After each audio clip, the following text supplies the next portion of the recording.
കോളിക്കടവ് നിത്യചൈതന്യ ശ്രീ മുത്തപ്പൻ മടപ്പുരയിൽ തിരുവപ്പന മഹോത്സവം ജനുവരി 9, 10, 11 തീയതികളായി നടത്തപ്പെടുകയാണ്. 9-ന് വെള്ളിയാഴ്ച രാവിലെ 6 മണിക്ക് ഗണപതി ഹോമം മാങ്ങാട്ടില്ലത്ത് സന്തോഷ് നമ്പൂതിരിയുടെ മുഖ്യ കാർമ്മികത്വത്തിൽ നടത്തപ്പെട്ടു. തുടർന്ന് വൈകുന്നേരം കുട്ടികളുടെ വിവിധ കലാപരിപാടികളും അരങ്ങേറി.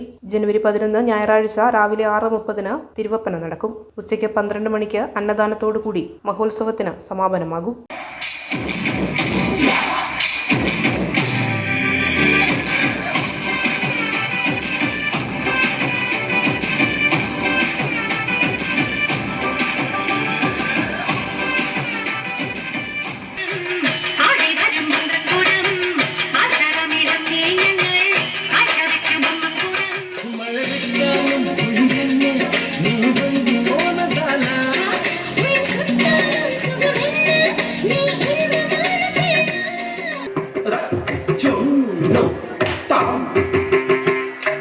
Ra,